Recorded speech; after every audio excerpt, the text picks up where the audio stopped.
आज रउआ लोगन खातिर लेके आइल बानी बड़ा ही यूनिक रेसिपी जौन है मसाला चावल और अंडा पोच के साथे एकरा के सर्व कइल जाई। हाई प्रोटीन रेसिपी बा। तो चली देखल जाओ एकरा के कैसे बनावल जाला। एकरा खातिर हम ले बानी मटर 1 कटोरी और 1 कटोरी करीब धनिया पत्ता बा। 1 कटोरी ब्रोकली बाटे और 1 कटोरी के बराबर ये प्याज कली है। जहाँ हम रहेनी वहाँ एकरा के प्याज कली कहल जाला। 2-3 कली लहसुन बा, 3 गो हरी मिर्च, थोड़ा सा अदरक। ये सब के एक बार पेस्ट बना ले। पहले धनिया पत्ता और अदरक लहसुन के पेस्ट बनाए। ये जौन मसाला चावल बनी एकरा में मसाला यह बा, ग्रीन मसाला बनी धनिया पत्ता हरी मिर्च अदरक से। और ये प्याज के पीस के एकरा के अलग से कोनो मसाला में नइखे डाले के। धनिया जीरा हल्दी ये सब नइखे डाले के। ये पूरा मसाला यह हरा वाला तैयार होई। यही से ही चावल बन के तैयार होई। पीसे के बेरा थोड़ा सा नमक डालब। नमक ए खातिर डालल जाला कि एकर हरियरी बरकरार रहे।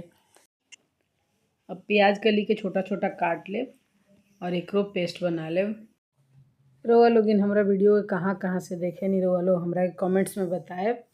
अगर चैनल पर पहली बार आइल बनी तो चैनल के सब्सक्राइब कर लेब। अगर फेसबुक पे देखा तनी तो पेज के फॉलो कर लेब।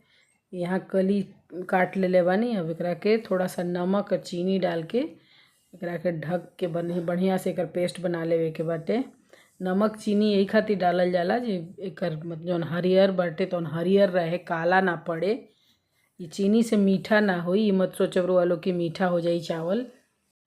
ये चावल के हम कुकर में बनाएब। कुकर चढ़ा ले बानी। डालब एकरा में तेल, थोड़ा सा तेल जब गरम हो जाई तो एकरा में डालब थोड़ा सा जीरा और तेज पत्ता। ओकरा बाद पीसल प्याज के पहले डाल दे। प्याज एक खातिर पहले डालल जरूरी बा कि प्याज के बढ़िया से फ्राई हो जाई तो ओकर प्याज के कच्चापन निकल जाई और एगो बढ़िया खुशबू आवे लगेला जब प्याज के कच्चापन निकल जाला। तो एक बार ये तरह से रउआ लोग बना के देख सकतानी। बहुत बढ़िया बन के तैयार होकेला ये मसाला चावल।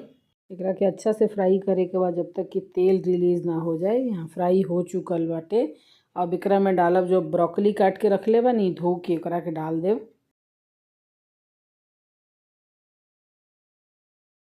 ब्रोकली के फ्राई नइखे करे के, बस मसाला के साथे मिक्स कर लेवे के बा। थोड़ा सा चला के जब मिक्स हो जाई तब डाल देव मटर के भी बढ़िया से एक बार चला ले। ओकरा बाद धनिया पत्ता अदरक लहसुन जौन पीस के रखले बानी उहो डाल देव और बढ़िया से मिक्स कर लेवे के बाद पूरा। यह मसाला हटे। ये मसाला चावल यही से बन के तैयार हो जाई। ओकरा बाद डालब चावल धो के भिगा के रखले रहनी है, छान के डाल देव। 2 कप चावल बा। अगर ये चावल के रउआ लोग हमरा मेजरमेंट से जब बनाए तो एकदम बढ़िया बन के तैयार होई।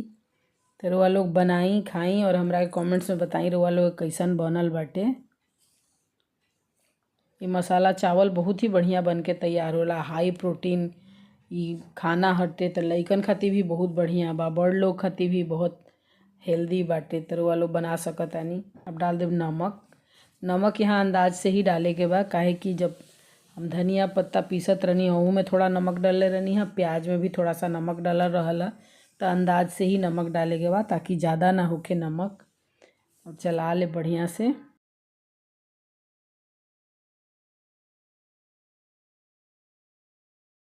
पूरा मसाला अच्छी तरह से मिक्स हो गईल बाटे।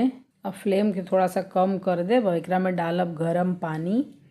2 कप चावल है तो 4 कप पानी डाले के बा, गरम पानी। और एकरा के ढक्कन नइखे लगावे के, खुला में ही थोड़ा सा एकरा के पकाएब। ये गोल मिर्च के क्रश करके डाल देवे के बा। बहुत पाउडर नइखे करे के गोल मिर्च के। अब डाल देव गोल मिर्च। चावल उबलल शुरू हो गईल बा। थोड़ा सा बढ़िया से जब उबल जाई, आधा पक जाई, ओकरा बाद फ्लेम के कम करके तब ढक्कन के लगावे के बा। अब फ्लेम के लो करके ढक्कन लगा देव। 1 मिनट लो फ्लेम पर पकी। ओकरा बाद गैस के बंद कर देव। विसिल ख़त्म भइला के बाद खोल लेव। चावल बन के हमार बिल्कुल तैयार हो गईल बाटे।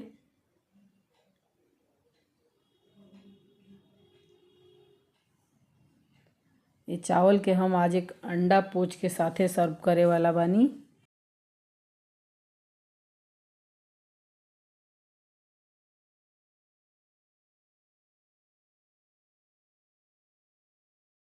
अंडा पोच और मसाला चावल बनके बिल्कुल तैयार हो गईल बाटे। फिर मिलल जाई एगो नया वीडियो के साथे।